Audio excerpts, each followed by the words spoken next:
Good morning, everyone. My name is Reverend Ed Tansey, one of the senior ministers here today, this morning, at Centers for Spiritual Living, Greater Boston.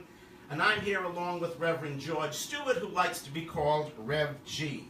And I welcome all of our congregants this morning here in the sanctuary, and I welcome our home viewers, our live stream viewers, to our Sunday morning talk, coming to you from beautiful Cambridge, Massachusetts. Yay. Yay! And your continued support of this live stream ministry is so greatly appreciated. And you can donate, if you haven't yet, donate by going to our website, cslboston.org, and click the button on the bottom left that says Donate. And we would appreciate that. So, the Centers for Spiritual Living's 2017 theme is Values-Based Living. Values-Based Living. And our July's theme is Open Communication. And the talk I will be doing this morning is the art of inclusion. The art of inclusion. And for the viewers at home, you have something here that says inclusion equals diversity plus engagement, and inclusion starts with I. Now today is a very, very special day for all of us here at CSL Greater Boston because we are installing 2 new members to our community. Yay. Yay. Aaron and Michelle. And how apropos doing this on the Sunday where my talk is the art of inclusion. So I'm going to start with a quote from Ernest Holmes that I feel fits nicely here.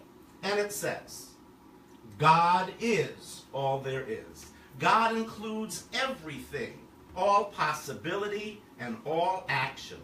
For spirit is the indivisible essence and substance of all form.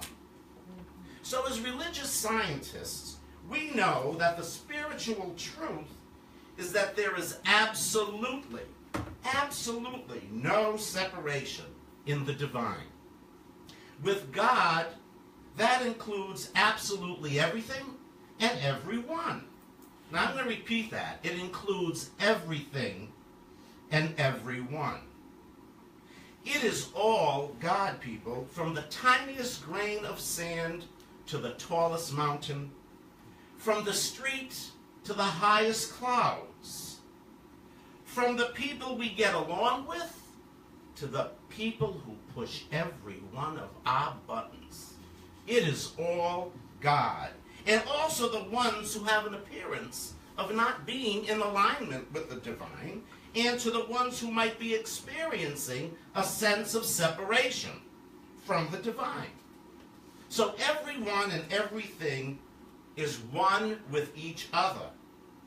And what our spiritual work here is to experience that truth and come forth from that truth as we live our lives, as we show up anywhere, at any time.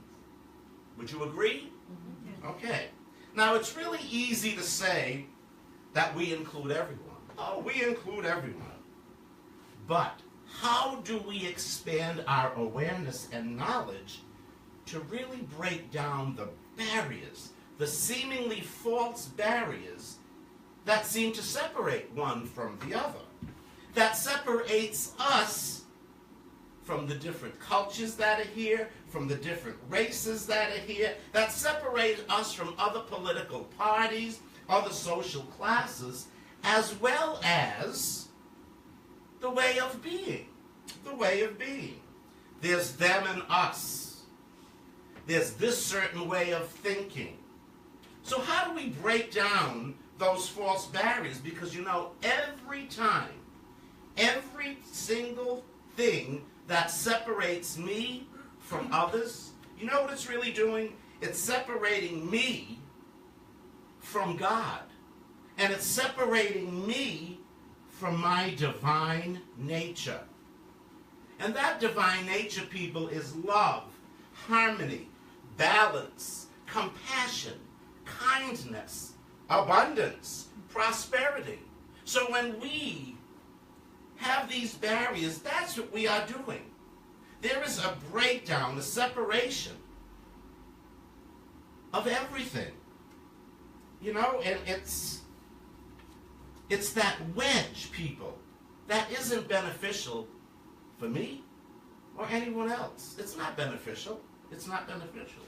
So I got to thinking, what might be a cause of separation? What might be a cause of a block? And I came up with judgment real strongly. Judgment. Any time that we come from, or any time that we are in judgment, that automatically separates me from others. Automatically. And it is that separation that blocks my ability to be open, to be receptive, to receive the love of others, to be open and receptive to the magnificence of life. Life is magnificent. And when I'm in judgment, there it goes. There's that wedge. There's that wedge. And it also stops me from being open and to receive, or the ability to receive the knowing of the divineness in each and every one. That namaste. It just puts a whole curtain, and judgment stops all of that. It is such a big cause of separation. And last week in our talks, you know, about our oneness and our unity with the divine and with each other, we discussed that quite a bit last week. So I really believe, after thinking about this for so long, that what aids in establishing unity and oneness is that each group, now when I say each group, I mean each family group of the races, okay, that we shall respect the individual differences of others, and at the same time that we're respecting others, we honor them. We learn to understand. We meet life in the world with a deeper understanding and compassion for one another. And that is so, so powerful, people. It is so powerful. You know, each of us, we have such an important job to do here. Such an important job to do. And that is really looking at life more open-heartedly, being receptive to the multiplicity and the diversity that is right here in front of us and throughout the world. Being open, being loving toward humankind, you know? And I think when people come from that mindfulness, that way of thinking, you soon see that judgment, criticism, and condemnation have absolutely no place and no power at all. At all. So here are two more quotes that I happen to like from Ernest Holmes. Gee, you think I like Ernest Holmes? All right. So the thought of judgment, criticism, and condemnation must in time operate against the one who sets in motion. Wow. So when we're judging others, when we're criticizing others, when we're condemning others, what we are actually doing is judging, criticizing, and condemning ourselves. But also that goes along with it, we are condemning God as well. We are condemning God as well. You know, and we're all one with the divine, and we're all one with each other. But we're condemning the Creator also. I don't want to be in that place. And the other quote is, each soul is some part of the whole. It is impossible that any soul can be lost. I'm going to repeat it. It's impossible that any soul can be lost. Many times you hear me say throughout this community, each and every one of us are so important as being part of that whole. each and every one of us are spiritual beings. Each and every one of us, our presence is so important in relation to, as I call life, that beautiful bouquet. And it's because that each and every one of us show up and be the love that we are, that's when that bouquet of life reaches its beauty. That's when we see the magnificence. That's when we live the magnificence. That's when I can look at each and every one and say, I see the divine in your eyes. I see you. You're beautiful. You're fabulous. That warms me up. That warms me up. You know, each and every one of us are so important. And each and every one of us makes such a difference as we shine our uniqueness, love, and energy with the world. So this morning, I would like to explore some of the techniques for breaking down those walls, breaking down the barriers between me and others, and therefore me and my God. Okay? So, breaking down the barriers. First thing, tell the truth about yourself. Ooh, that's a big one. That's a big one. And let me talk to you about this for a little bit. Very recently, I've discovered that my parents, who loved me very, very much, handed me the message in a way that I needed to work at getting love. So, in a way, my father did the best he could, but he kind of really withheld that love from me. And what my mother did, she overcompensated, and she was giving so that she would be loved. And what did this create for me? It created me being a thief and a taker. I was a thief and a taker. So what I've learned from that is that I really had to sit down and go within and break the North American cultural belief that there was something wrong with me and that I didn't need to pretend to be different in order to be okay. Okay? I didn't need to pretend to be something that I wasn't. I had to, for myself, stop and be who I was. And it's really about being vulnerable and taking that chance. Because really, what's the worst thing that could happen? What's the worst case scenario? That someone doesn't like me because of who I really am.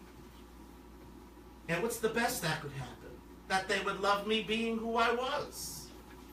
This opens up the opportunity for people to know who we really are, who I really am. And it gives me a power in that authenticity, people.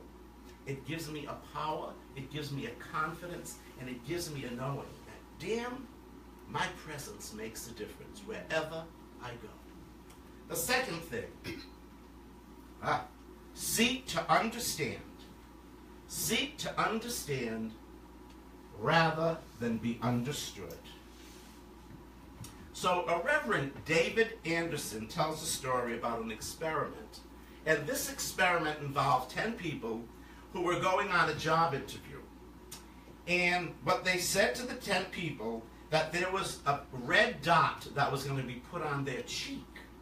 And each interviewee was asked to pay attention to the interviewer to see if they noticed the red dot on their face as they were in their interview.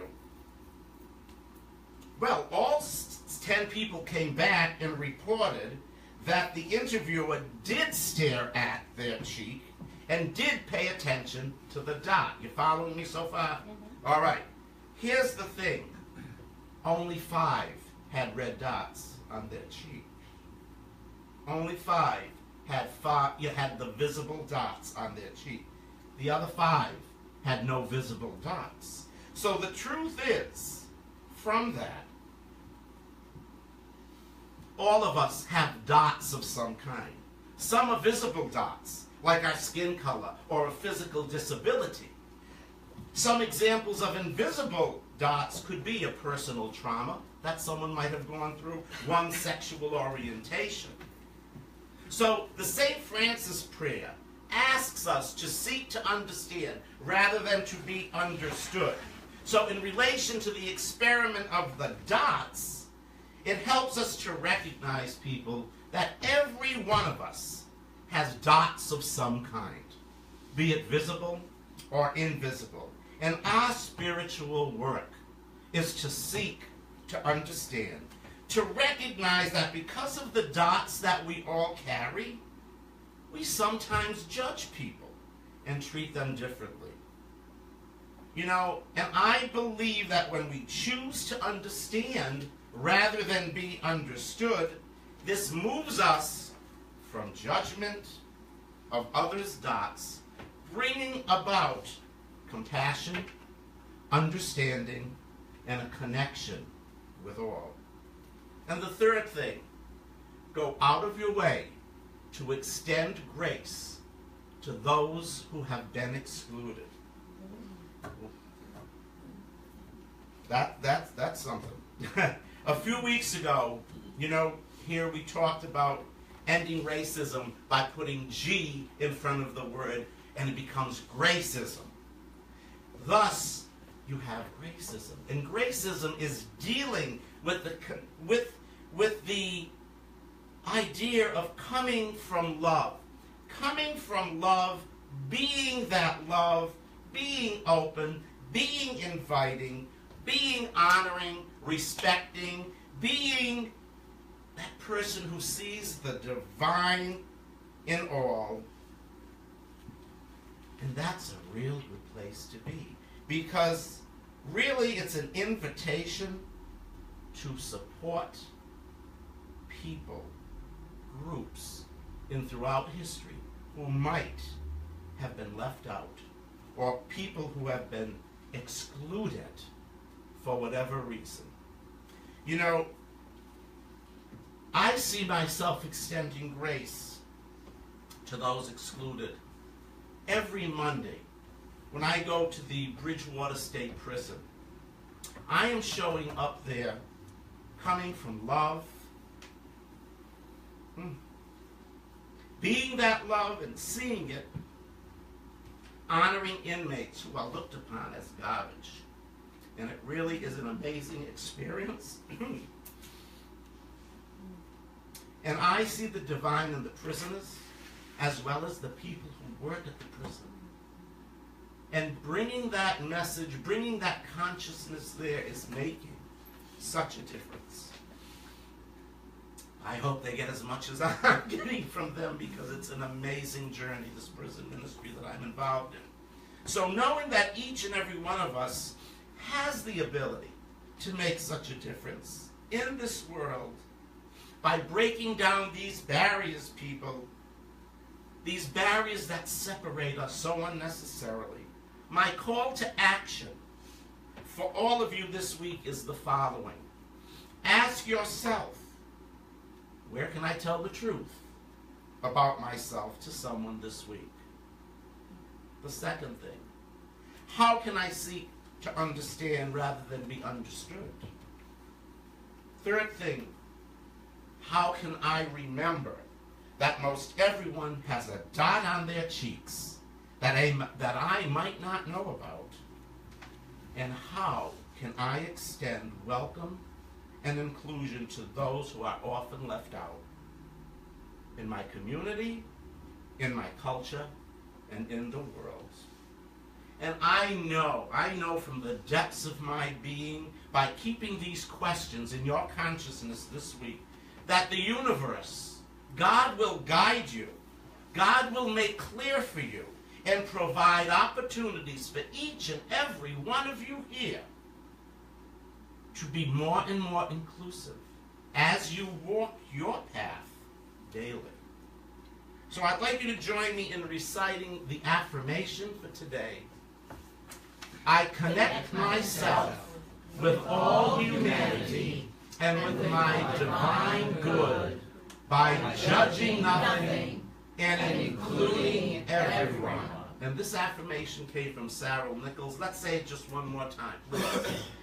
I connect myself with all humanity and with my divine good by judging nothing and including everyone.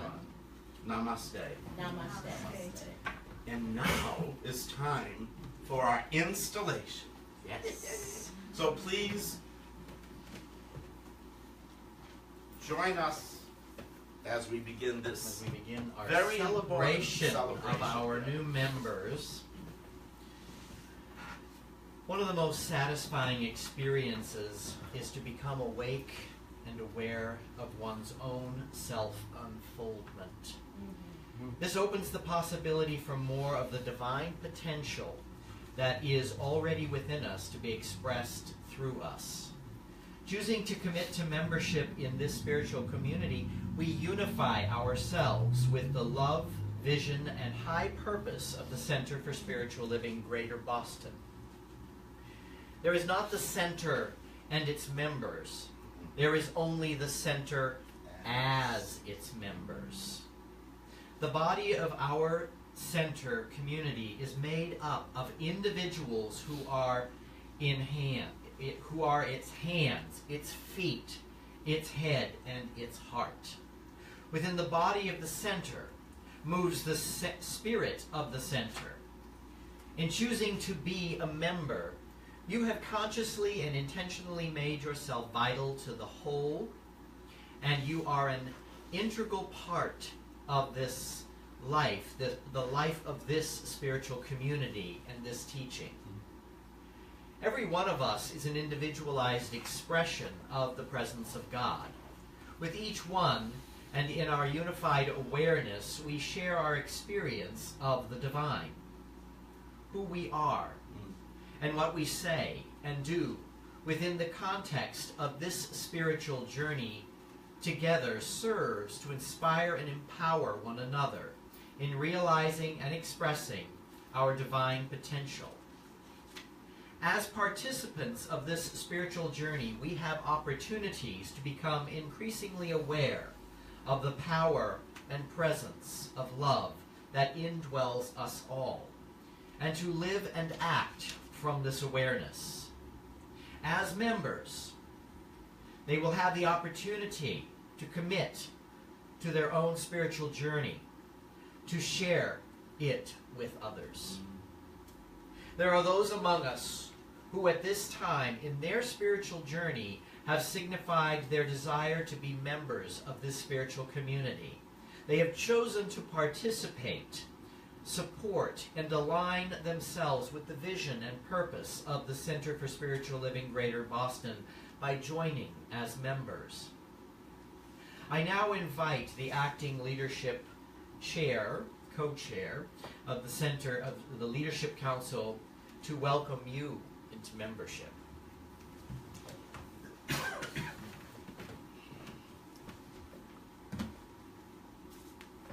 So Michelle and Aaron, today you are choosing to unify with each other and with the congregation of the Centers for Spiritual Living Greater Boston.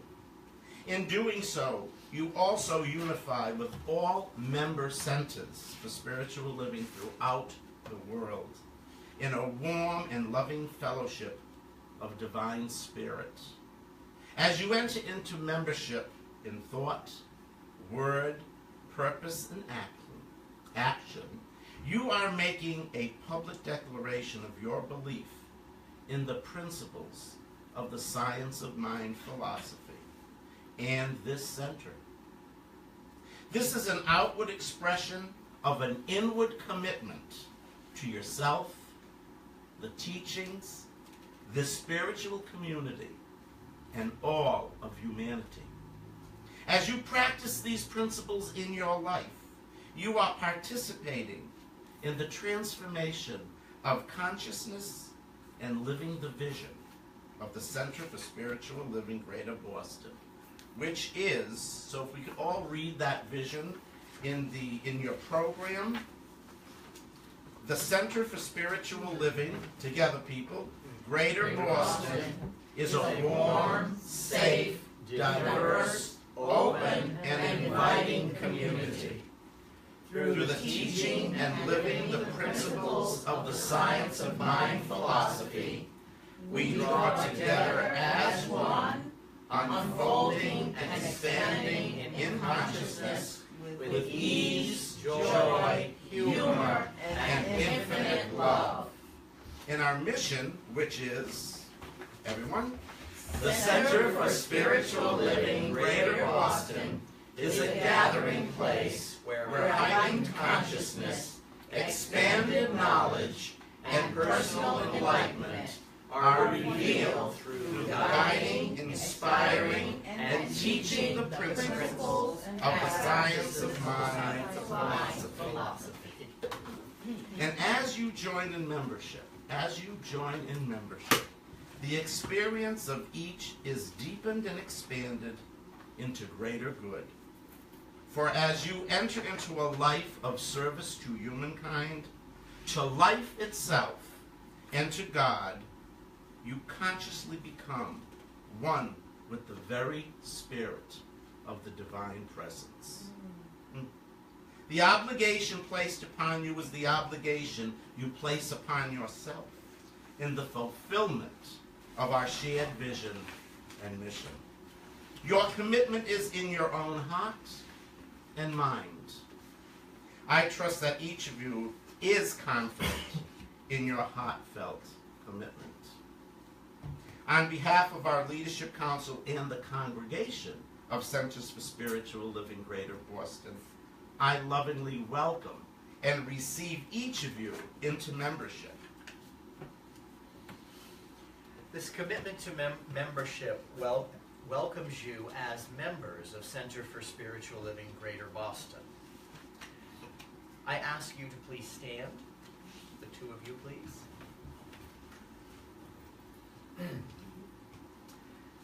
So as I ask that all who are regular members or attendees, for first-time guests, friends, and family, to serve as witness to this sacred and heartfelt commitment to these members. Aaron and Michelle, please repeat after me. As a member, I commit to my sacred study to grow in spiritual awareness. I commit to giving of my time, talent, in sacred service to Center for Spiritual Living Greater Boston. Center for Spiritual Living for Greater Boston. That's quite a mouthful.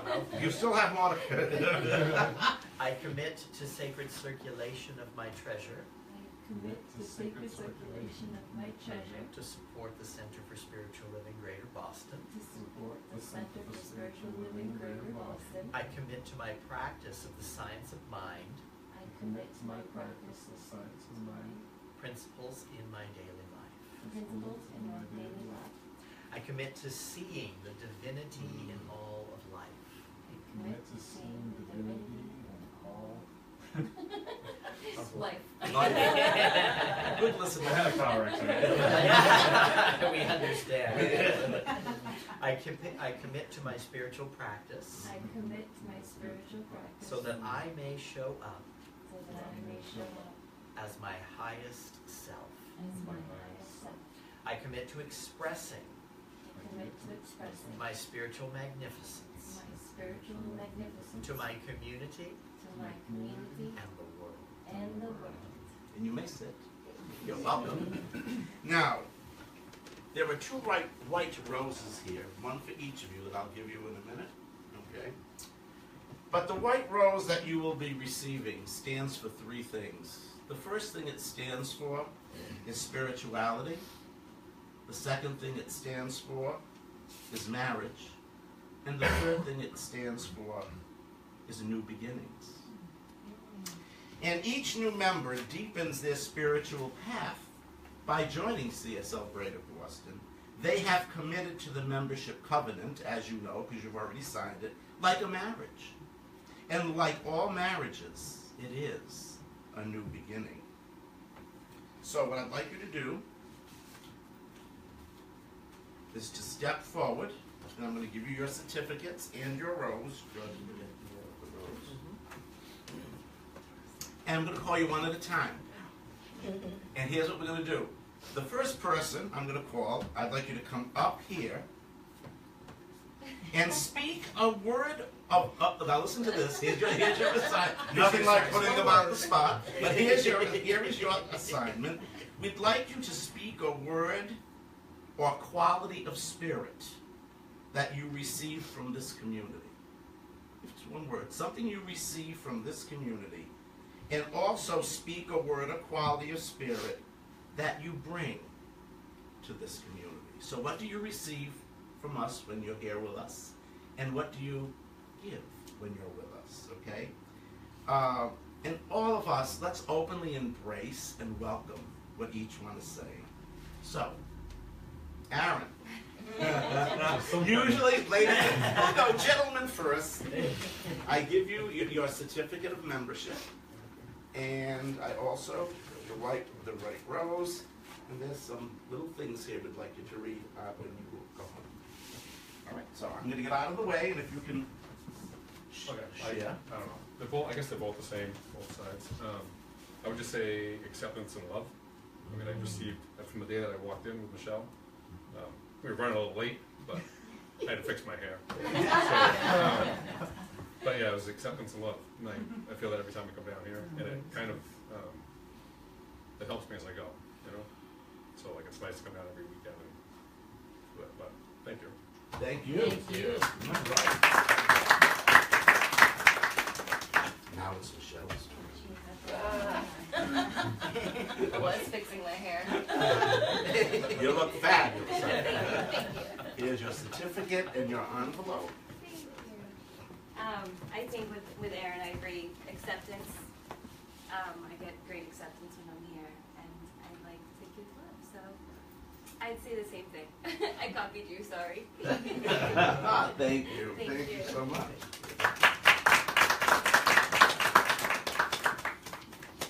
So as your spiritual leader and on behalf of the Leadership Council, practitioners, and congregation of this center, I gratefully and lovingly receive each of you into full membership in this spiritual community.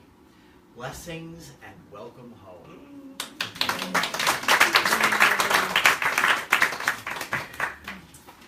And so we're doing something a little different because normally we would do our spiritual mind treatment. But today we are actually going to do the treatment song. So we get to sing our First time. spiritual mind treatment, which gives everyone a feeling of what spiritual mind treatment is. So, and this is by Margaret Owens, the treatment. So do you want us to sing with you, Rev? Yes, All sing right. with me. All right, let's see. We're praying and singing. In our heart Is a voice, is a melody calling, eager to show you the way. Now is the time, make a choice, don't go on keeping yourself waiting. These could be yours today. Singing, God is, I am, I know, I am grateful. I release and let it go. God is, I am, I know, I am grateful. I release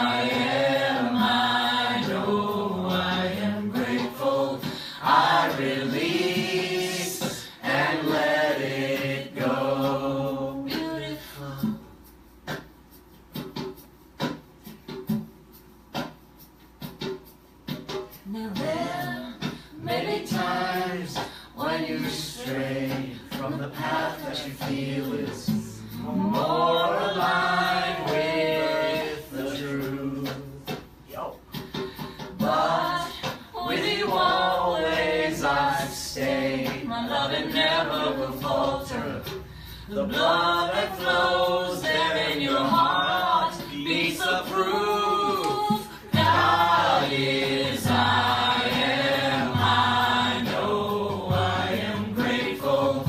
I release and let it go. God is, I am, I know, I am grateful. I release and let it go. One more time. God is, I am, I know, I am grateful. I release and let it go. One more time. God is, I am, I know, I am grateful. I release and let it go. I release and let it go. And we join together and say, and so it is. And for people who recognize our form of prayer, the spiritual mind treatment, those are the 5 steps. Isn't that That's the great? 5 That's a steps. short, Great. quick prayer, but boy, that's enough. That's great. Yeah. All right. Awesome. All right.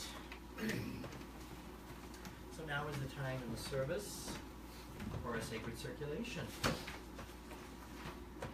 So as we take our gifts, I always like to hold mine up to my heart. Just allow these words as an affirmation of abundance and prosperity in your life. It is with joy and a knowing of my abundance that I release my gift into the universal flow. I know that as I do this, I activate the law of circulation. I know that my giving supports my spiritual home, and as I do this sacred practice, I build my own consciousness of abundant prosperity. In the full knowing that money is as much an expression of God as am I.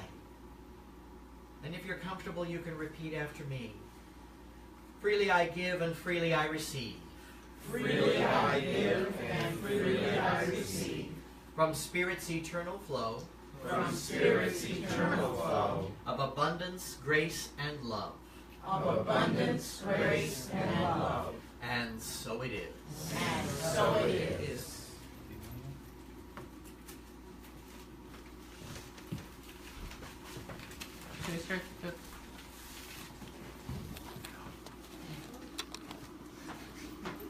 Not all the time.